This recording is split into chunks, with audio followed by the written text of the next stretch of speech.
Hello guys, welcome back. Myself S K Agrawal. और आज आपके सामने अपन बात करें स्टेट एलिजिबिलिटी टेस्ट का जो पेपर सॉल्व कर रहे हैं अपन, उसका थर्ड पार्ट लेके आए हैं। और अपने देखो जो स्टार्ट कर रखा है वो अपन ने स्टार्ट कर रखा है state eligibility test 2020 life science का पेपर सेकंड महाराष्ट्र का है। ठीक है, इसमें अपन ने पहले स्टार्ट कर चुके हैं दो पार्ट, जहां अपन ने 50 क्वेश्चन तक जो है वो सॉल्व कर लिए थे।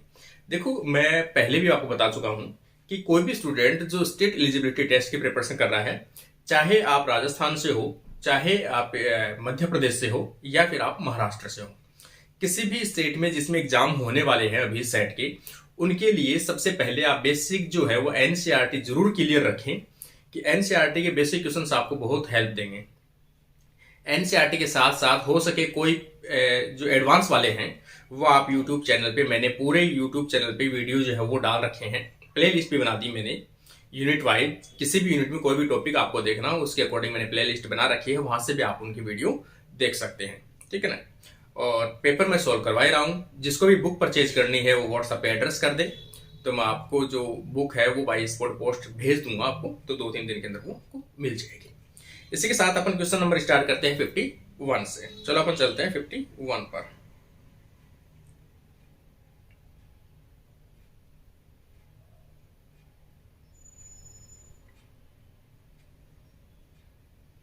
यहां पर देखो 51, थोड़ा सा जूम कर लेते हैं इसको।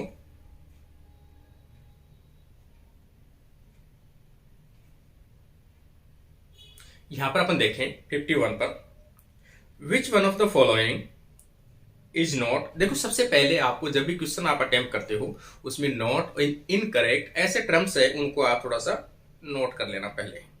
यहां पर पूछा not an ex situ germplasm conservation. ठीक है, दो प्रकार के जर्म प्लाज्म कंजर्वेशन है। देखो, एक इन सिटू और एक्स सिटू। इन सिटू का मतलब है कि कोई भी ऐसी स्पीसीज या कोई भी ऐसी चीज जिसको आप कंजर्व करना चाहते हो, वो उसके नेचुरल इन्वायरमेंट में जहां वो रहती है उसके चारों तरफ अगर आप तारबंदी कर दो, चारों तरफ से आप बाउंड्री बना दो, वो होती है इन सिटू। मतलब जहां है उन्हीं का वैसे के वैसे वहीं प्रिजर्व करना या उनको कंजर्व करना। एक होता है एक्स सिटू। एक्स सिटू का मतलब है कि किसी एक स्थान पर वो चीज पाई जाती है, उसको प्रिजर्व करने के लिए, उसको कंजर्व करने के लिए वहां से उठाकर उसके जैसा आर्टिफिशियल एक इन्वायरमेंट क्रिएट किया जाता है और उसके अंदर उसको छोड़ दिया जाता है, लाइक एज जू, गार्डन। ठीक है, जीन बैंक, सीड बैंक, ये सभी कैसे एक्स सिटू का है। जबकि इन सिटू की अपन बात करते हैं, जैसे सेंचुरीज है, बायोस्फीयर रिजर्व है, नेशनल पार्क है, ये सभी कैसे इन सीटू हाइब्रिडाइजेशन, मतलब इन सीटू कंजर्वेशन है। इस टॉपिक में देखो एक क्वेश्चन हमेशा फिक्स आना है।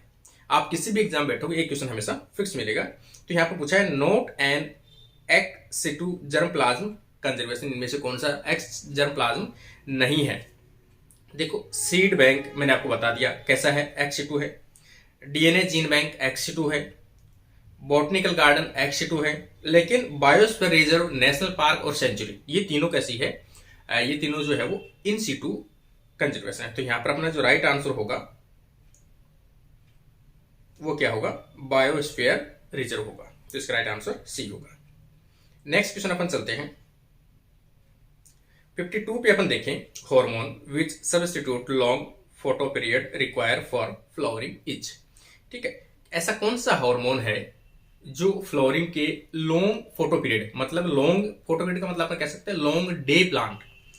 ठीक है, यहां पर अपन कह सकते हैं कि ऐसा कोई प्लांट, ठीक है ना, लॉन्ग फोटो पीरियड मतलब लॉन्ग डे प्लांट, ऐसे प्लांट जिनको अधिक लाइट टाइम की ज्यादा आवश्यकता हो, तो उसे अपन लॉन्ग डे प्लांट कहते हैं। और लॉन्ग डे प्लांट में फ्लोरिंग को इंड्यूस करने के लिए हमेशा जिबरेलिन हार्मोन जो है वो रेस्पॉन्सिबल होता है।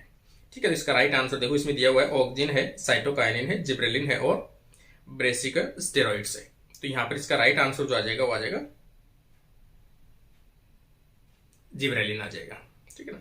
नेक्स्ट क्वेश्चन अपन देखते हैं 53 में। देखें one of which is very essential activity, ठीक है ना, before execution of any development project. मतलब कोई भी आप यूं कहे, अपन किसी भी गांव के अंदर किसी भी जगह पर आप एक नया प्रोजेक्ट डेवलप करना चाह रहे हो, एक नया प्रोजेक्ट लेके आए हो, गवर्नमेंट की तरफ से मान लो, प्राइवेट की तरफ से मान लो, आप वहां प्रोजेक्ट सेटल करना चाहते हो, तो उससे पहले कुछ क्राइटेरिया होती है। वो क्राइटेरिया होता है कि वहां जो आप प्लांट लगा रहे हो, क्या उस प्लांट से किसी प्रकार का हार्मफुल इफेक्ट तो नहीं है इस इन्वायरमेंट पे, ठीक है ना। तो उस इन्वायरमेंट से उस इन्वायरमेंट पर उस प्रोजेक्ट से पड़ने वाले प्रभाव को एनालिसिस करना, उसे अपन क्या बोलते हैं, इन्वायरमेंटल इम्पैक्ट असेसमेंट। कि इन्वायरमेंट के ऊपर क्या प्रभाव पड़ेगा उसका असेसमेंट पहले करेंगे कि उसके बेनिफिट्स क्या हैं और उसके साइड इफेक्ट्स क्या हैं। तो ये सबसे पहला क्राइटेरिया है।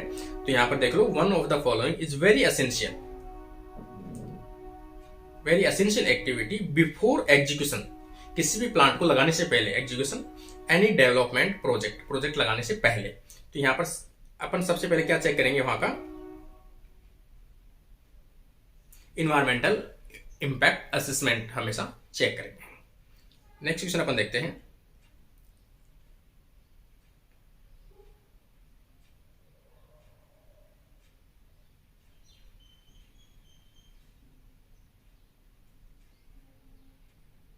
यहां पर अपन देखिए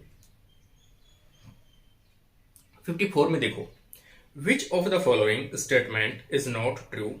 देखो नॉट ट्रू, पहले मैंने आपको बता दिया, जब भी ऐसे सेंटेंस आपके सामने आए, नोट, इनकरेक्ट, फॉल्स, ये आपको नोट कर लेना है। उसको अंडरलाइन कर लिया करो आप पेपर के ऊपर, ठीक है ना। Not true for satellite DNA. Satellite DNA के रिलेटेड कौन सा इनकरेक्ट है या नॉट ट्रू है। These are highly repetitive DNA sequence. Satellite DNA जो होता है, देखो खास तौर से कहाँ पाया जाता है, क्रोमोसोम के जो टेलोमियर सीक्वेंस है एंड वाला, यहाँ पर अपन देखें कि ये वाले हैं, इनके ऊपर भी पाया जाता है रिपीटेटिव सीक्वेंस। और जो खास तौर से हेट्रोक्रोमेटिन है, टेलोमियर है, सेंट्रोमियर है, जो भी हेट्रोक्रोमेटिन्स वाले पार्ट है उनके अंदर देखने को मिलते हैं। तो यहाँ पर देखा, these are highly repetitive DNA sequence, ये तो ठीक है। They do not code for protein, इनके द्वारा कोई प्रोटीन नहीं कोड की जाती है क्योंकि ये हेट्रोक्रोमेटिन के फॉर्म में पाए जाते हैं, एक्टिव फॉर्म में नहीं होते हैं।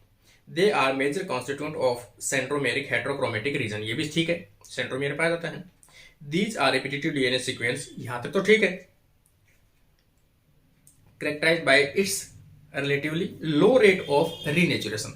देखो एक तो अपन कहें नेचुरेशन, और एक रीनेचुरेशन का मतलब है, एक तो डीनेचुरेशन मतलब डीएनए को सेपरेट करना, और अलग अलग आपके पास कोई स्ट्रैंड है, आप इन स्ट्रैंड को छोड़ते हो एक साथ, तो ये वापस एक दूसरे से क्या करते हैं, कॉम्प्लीमेंट्री कर लेते हैं। इसका मतलब ये जब पेयरिंग करते हैं दो क्रोमोसोम के स्ट्रैंड या दो डीएनए के स्ट्रैंड, तो उनमें हमेशा सिमिलरिटी होनी चाहिए, कॉम्प्लीमेंट्री होनी चाहिए। इसका मतलब कोई डीएनए रिपीटेटिव है, अगर आपको उनको रीनेचुरेशन के लिए छोड़ते हो, मतलब जुड़ने के लिए छोड़ते हो, तो रिपीटेटिव है वो जल्दी से जुड़ जाएंगे आपस में। जबकि यहाँ क्या बता रहा, relatively low rate of renaturation, जबकि इनकी हाई रेट होती है। अगर यूनिक डीएनए से आपके पूछा जाए, यूनिक डीएनए है कोई, उसकी अगर आपकी रीनेचुरेशन करवानी हो तो उसकी रेट है वो हमेशा लो होती है, लेकिन रिपीटेटिव की रेट हमेशा ज्यादा होती है, क्योंकि रिपीटेटिव बार बार कोई किसी के साथ भी पेयरिंग कर लेगा, सभी रिपीटेटिव सीक्वेंस है, ठीक है ना। तो ये इसका गलत आंसर है।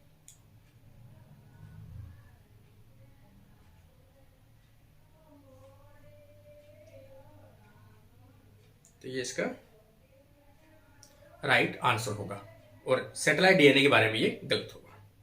नेक्स्ट क्वेश्चन अपन देखते हैं 55 में। अपन देखें, ए हाइब्रिड ओपेरॉन वॉज कंस्ट्रक्टेड। देखो हाइब्रिड ओपेरॉन बनाया है, देखो ओपेरॉन एक तो है लैक ओपेरॉन और एक है ट्रिप्टोफैन ओपेरॉन, जो भी है प्लेलिस्ट के अंदर आप जाकर इस वीडियो को भी देख सकते हो। Hybrid operon was constructed by fusion of the structural gene. Structural gene है वो तो कहां से लिया है आपको, ट्रिप्टोफैन ओपेरॉन का, ठीक है। एंड प्रमोटर रीजन किससे लिया है, तो प्रमोटर रीजन लिया है लैक ओपेरॉन का। तो यहाँ पे कुछ इस प्रकार से अपन देखें, ठीक है, ये प्रमोटर किसका है, लैक ओपेरॉन का, और ट्रिप्टोफैन का क्या है, जीन है, ये लिया है। अब देखा है efficient expression of this chimeric operon will require. तो इसके रेफरेंस में कौन सी कंडीशन की जरूरत है, ठीक है। पहला देखो, presence of both lactose and glucose, इनके एक्सप्रेस होने के लिए प्रेजेंस ऑफ लैक्टोज और ग्लूकोज दोनों की आवश्यकता है। सेकंड देखो, absence of lactose and presence of glucose, absence of lactose. देखो पहली चीज आपको याद रखना है, प्रमोटर किसका है, जिसका प्रमोटर होगा वो जीन एक्सप्रेस होगा, और वही फैक्टर होना चाहिए। लैक ओपेरॉन की अपन बात करते हैं, लैक ओपेरॉन एक्सप्रेस कब होता है, लैक ओपेरॉन तब होता है जब लैक्टोज प्रेजेंट हो। ग्लूकोज यदि प्रेजेंट होगा तो एक्सप्रेस होगा ही नहीं, क्योंकि उसको आवश्यकता ही नहीं है लैक्टोज तोड़ने की। लैक्टोज ओपेरॉन बनता है बीटा गैलेक्टोसाइडेज, किसके लिए बनता है? लैक्टोज को ब्रेक डाउन करने के लिए। यदि लैक्टोज इसमें प्रेजेंट है, देखो पहले में देखो प्रेजेंस ऑफ बोथ लैक्टोज और ग्लूकोज, जब दोनों प्रेजेंट है तो जिनको आवश्यकता होने की, एक्सप्रेस होने की आवश्यकता नहीं, क्योंकि ग्लूकोज प्रेजेंट है पहले से इसमें, तो इसी को यूज में ले लेगा वो बैक्टीरिया।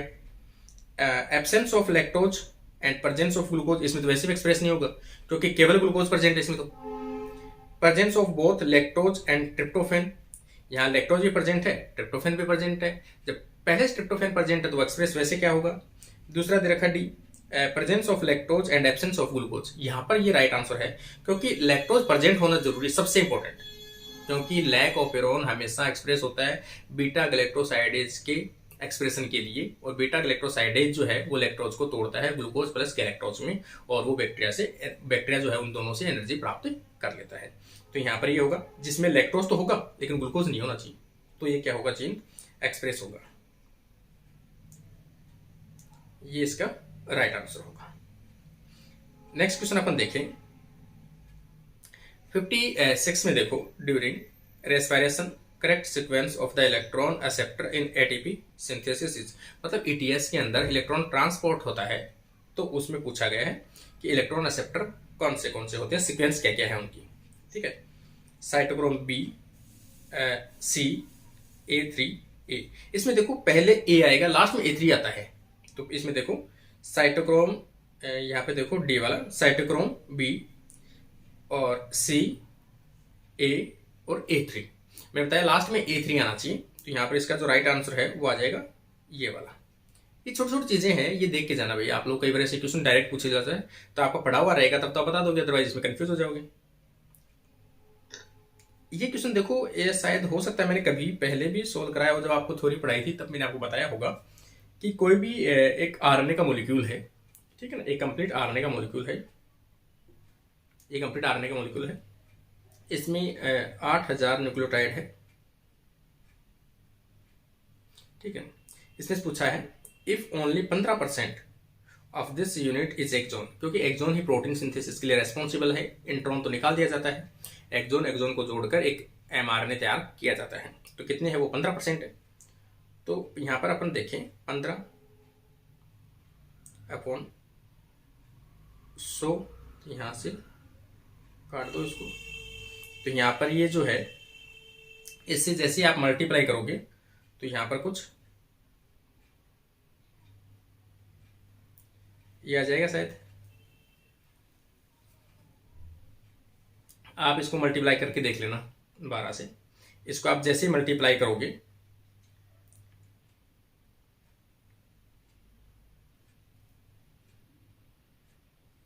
यहाँ पे, इसको मल्टीप्लाई करके देखो 8, ठीक है ना, आप इसको मल्टीप्लाई करके देखोगे जो भी कंडीशन है, अभी मैं आपको बता देता हूँ, थोड़ा सा करके बता देता हूँ पूरी कैलकुलेशन।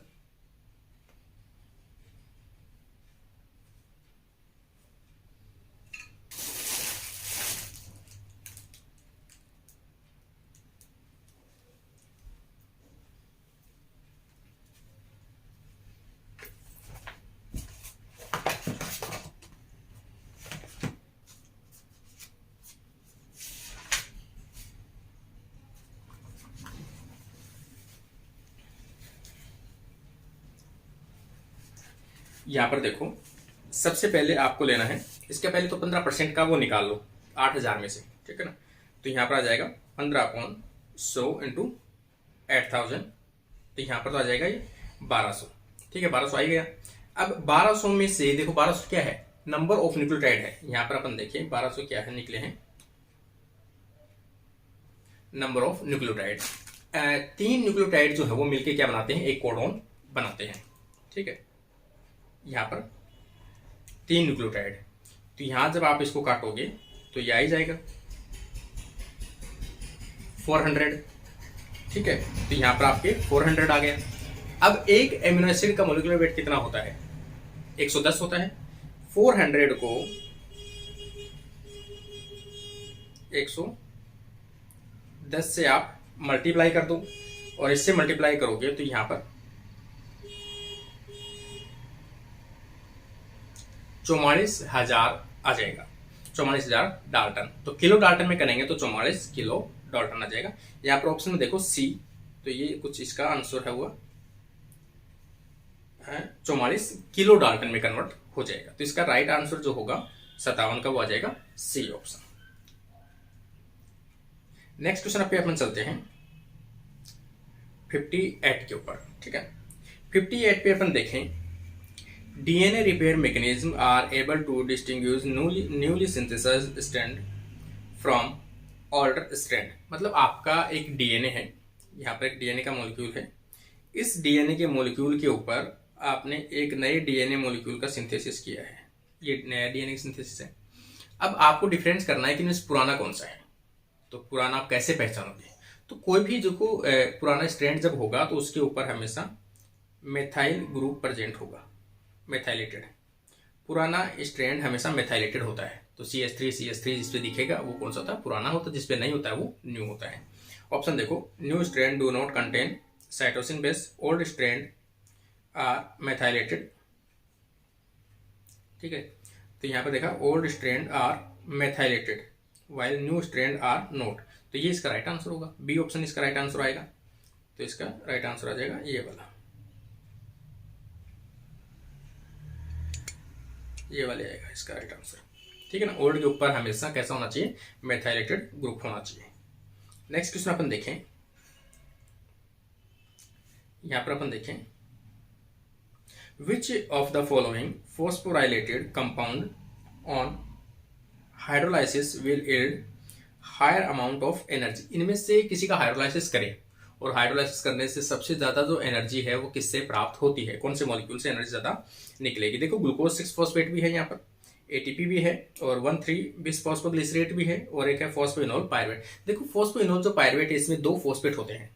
ठीक है ना, 2 फॉस्फोडाइएस्टर बॉन्ड पाए जाते हैं, 2 फॉस्फेट होते हैं, इसलिए इसमें एनर्जी है वो हाई एनर्जी कंपाउंड होता है। याद रखना भाई, हाई एनर्जेटिक कंपाउंड जब भी पूछा जाता है तो आपको फॉस्फोइनोल पायरुवेट जो है वो देखने को मिलता है, फॉस्फोइनोल पायरुवेट, PEP। ठीक है ना, नेक्स्ट क्वेश्चन अपन देखें,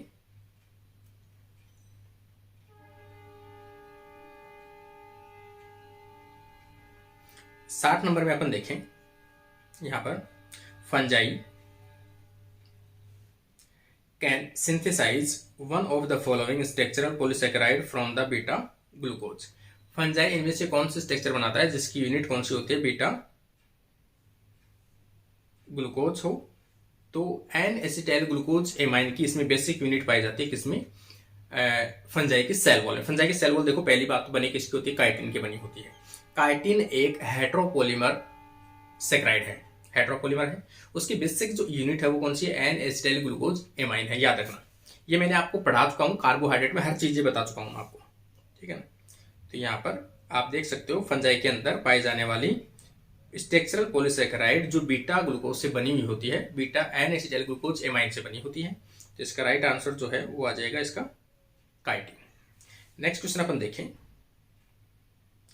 60 में देखें अपन, देखो, which one of the following is a monophyletic group representing entirely parasitic species. ऐसा कोई भी स्पीसीज जिनकी कोई भी मेंबर या अपन कहे एंसेस्टर रहे होंगे, उनका सभी जो मेंबर है वो कैसे हैं? पैरासाइट के रूप में रहते हैं। तो मोनोफाइलेटिक मतलब उनका ग्रुप ऐसा ही है, शुरू से ऐसा ही चलता रहा है एवोल्यूशन के दौरान ही, उनमें कोई चेंजेस ज्यादा देखने को नहीं मिलते। वो पहले भी पैरासाइट थे, आज भी पैरासाइट है। तो ऐसा जो ग्रुप है वो आ जाएगा एपिकॉम्प्लेक्सा आ जाएगा। खास तौर से ये अपन देखें, एपिकॉम्प्लेक्सा ये जो प्लाज्मोडियम की जो स्पीसीज है उनसे रिलेटेड मेंबर है ये। ठीक है, प्लाज्मोडियम से रिलेटेड जो स्पीसीज है उन्हीं स्पीसीज से रिलेटेड है ये एपिकॉम्प्लेक्सा। ठीक है, ये हमेशा पैरासाइट के रूप में ही पाए जाते हैं। नेक्स्ट क्वेश्चन अपन देखें 62, यहां पर अपन देखें, one of the following common symptoms. ठीक है ना, common symptoms of the metabolic disorder. Metabolic disorder से एक सिम्टम्स देखने को मिलते हैं, in that patient have lighter hair, मतलब हल्के बाल पाए जाते हैं, एंड स्किन कलर, और उसमें स्किन का कलर भी क्या होता है? डिफॉल्ट सा, मतलब हल्का कलर पाया जाता है। देन अदर सिबलिंग्स मतलब अदर भाई बहन के, ठीक है ना। What is the name of this disorder, ऐसे डिसऑर्डर का क्या नाम बोलते हैं अपन। तो देखो जिनमें बच्चे के जो हेयर है वो थिक होते हैं, मतलब कम होते हैं या पतले होते हैं। दूसरी चीज उनकी जो स्किन है उसमें भी कुछ पैचेस देखने को मिलते हैं, डिसकलर्स देखने को मिलते हैं। तो ये जो सभी कंडीशन है फिनाइलकीटोयूरिया की जो सिम्टम्स है वो उसमें रखे गए हैं, ठीक है ना। तो इसका देखो फिनाइलकीटोयूरिया ऑप्शन सी में दिया गया है। फिनाइलकीटोयूरिया में ये दोनों करेक्टर देखने को मिलते हैं जो मेटाबॉलिक डिसऑर्डर है। यहाँ पर अपना जो राइट आंसर आ जाएगा फिनाइलकीटोयूरिया आ जाएगा। नेक्स्ट क्वेश्चन अपन देखें, which of the following is the correct set of, ये देखो लिपिंस्की जो है, लिपिंस्की रूल में 5 रूल दिए गए थे। इसने 5 रूल दिए गए थे कि कोई भी बॉडी के अंदर जो न्यूट्रिशन आता है उनका एब्जॉर्बेंस कैसे होता है या कैसे वो प्रभावित होते हैं, उनमें से 5 रूल दिए गए हैं। इसलिए इसे लिविंस 5 रूल के नाम से भी जाने जाते हैं, ठीक है ना। लिविंस 5 रूल के नाम से भी जाने जाते हैं। इसके 5 रूल हैं, ठीक है ना। इसमें से पूछा गया है that help in predicting poor absorbance करते हैं वो of a drug molecule in human physiological, कि आप जो ड्रग्स यूज में लेते हो, कोई भी मेडिसिन यूज में लेते हो, उसके 5 ऐसे करेक्टर्स हैं। अगर वो इसमें प्रेजेंट है तो एब्जॉर्ब होंगे, अगर वो नहीं है तो वो एब्जॉर्ब नहीं होंगे, ठीक है ना। तो यहाँ पर अपन देखते हैं ऐसे कौन से करेक्टर हैं कि वो एब्जॉर्ब नहीं कर पाएंगे पुअर हेल्प। तो यहाँ पर देखो पहला दिया गया है the molecular weight is greater than 500। अगर किसी भी मोलिक्यूल का वेट 500 मोलिक्यूल से ज़्यादा होगा तो उसको एब्जॉर्ब बॉडी नहीं करेगी। उसका वेट जो है वो 500 ये दिया गया है ग्रेटर देन डाल्टन, 500 डाल्टन से क्या होना चाहिए, कम होना चाहिए, तभी बॉडी उसको एब्जॉर्ब करती है। The number of hydrogen bond is less than 5। तो यहाँ पर देखो ये कम है क्योंकि इसने बताया कि जो हाइड्रोजन बॉन्ड है वो कैसे होनी चाहिए, 5 से ज़्यादा होना चाहिए। अगर हाइड्रोजन बॉन्ड 5 से ज़्यादा है तो एब्जॉर्ब किया जा सकता है। यहाँ पर आगे देखो molecular weight is greater than 500, the number of hydrogen bond is greater than 5। मैंने आपको बता दिया दोनों कंडीशन देखो इसमें ठीक है। और सी में देखो the molecular weight is less than, ये तो वैसे ही एब्जॉर्ब हो जाएगा, 500 से लेस देन कम है। और चौथे के अंदर भी दे रखा है लेस देन 500, तो ऑब्जर्व हो जाएगा। इसमें बी ऑप्शन देखो molecular weight is greater than 500, 500 से मोलिकुलर वेट ज्यादा है तो उसको एब्जॉर्ब नहीं किया जाएगा। दूसरी चीज number of hydrogen bond is greater than, यदि इनके जो हाइड्रोजन बॉन्ड है यदि 5 से ज्यादा है तो उनको एब्जॉर्ब नहीं किया जाएगा। तो यहाँ पर इसका जो राइट आंसर है वो अपना बी ऑप्शन जो है वो अपना इसका राइट आंसर होगा। ये दोनों ही कंडीशन एब्जॉर्प्शन की पुअर कंडीशन को डिनोट करते हैं। नेक्स्ट क्वेश्चन अपन देखें 64 नंबर देखें अपन, the final stable community in ecological succession is. किसी भी इकोलॉजिकल सक्सेशन की अपन बात करते हैं तो लास्ट में जो फाइनल सक्सेशन की लास्ट स्टेज होती है उसे अपन क्या बोलते हैं, क्लाइमैक्स बोलते हैं। तो क्लाइमैक्स, तो यहाँ पर इसका राइट आंसर जो है वो आ जाएगा क्लाइमैक्स। ये सिंपल सा क्वेश्चन था। नेक्स्ट क्वेश्चन अपन देखें 65, which one of the following is not a functional unit of an ecosystem. इनमें से कौन सी जो है वो फंक्शनल यूनिट नहीं है। देखो प्रोडक्टिविटी फंक्शनल यूनिट है, प्रोडक्टिविटी बढ़ती है तो इको सिस्टम जो है वो स्टेबल धीरे धीरे होने लगता है। एनर्जी फ्लो चलता है एक ऑर्गेनिज्म से दूसरे में, दूसरे से तीसरे में, ठीक है ना। डिकम्पोजिशन घूम फिर के लास्ट का जो फंजाई और बैक्टीरिया होता है वो डिकम्पोज करते हैं, इनके आयंस हैं मिनरल्स उनको फ्री करते हैं कि आने वाली नई पीढ़ी को वो मिल सके। ये तीनों चीज़ें जो है वो कहीं ना कहीं फंक्शनल रोल प्ले करते हैं, नॉट फंक्शनल प्ले। तो यहाँ पर स्ट्रेटिफिकेशन जो है वो नॉट फंक्शनल प्ले करता है। स्ट्रेटिफिकेशन तो मतलब लेयरिंग होती है किसी भी चीज़ की, जब आप लेयरिंग करते हो, जैसे मान लो ग्रास है तो ग्रास की ये लेवल है, छोटे होते हैं, फिर उनसे बड़े सब्स हैं, फिर उनसे बड़े हब्स हैं, ट्रीज हैं, इस प्रकार से उनको आप ऐसे करते जाते हो तो उनकी जो लेयरिंग है वो है, ये कोई फंक्शनल रोल प्ले नहीं करती है। इसका राइट आंसर जो आ जाएगा वो आ जाएगा बी। नेक्स्ट क्वेश्चन अपन देखें 66, देखो साइनाइड और एजाइड यूज इन पॉइजनिंग। देखो दोनों ये क्वेश्चन काफी इंपॉर्टेंट है भैया, आपको याद रखना है। ये क्वेश्चन काफी एग्जाम के अंदर पूछा गया है, ठीक है ना। साइनाइड एंड एजाइड पॉइजनिंग के रूप में काम करता है, इरिवर्सिबली बाइंड। किसके साथ बाइंड होते हैं, देखो पहली बात तो ईटीएस जो चेन है उसको इनहिबिट करते हैं। ईटीएस में भी इनका जो 4th कॉम्प्लेक्स खास तौर से साइटोक्रोम ऑक्सीडेज जो है उनको जाकर ये ब्लॉक करते हैं, ठीक है ना। तो यहाँ पर देखो irreversibly bind that act as a critical link between the aerobic respiration and oxygen, मतलब ऑक्सीजन को आगे जाने से वो रोक देते हैं, मतलब जो इलेक्ट्रॉन होता है वो ऑक्सीजन तक नहीं जाने देते वो, ठीक है ना, उस स्टेज पे रोकते हैं। तो यहाँ पर देखो डायरेक्ट मैं बता दूंगा आपको, साइनाइड जो है हमेशा साइटोक्रोम सी ऑक्सीडेज के ऊपर जाकर रोकता है और इलेक्ट्रॉन है वो ऑक्सीजन के ऊपर नहीं पहुंचता, ठीक है। तो इसका राइट आंसर जो आ जाएगा वो डायरेक्ट अपना डी ऑप्शन जो है उसका राइट आंसर होगा। नेक्स्ट क्वेश्चन अपन देखें,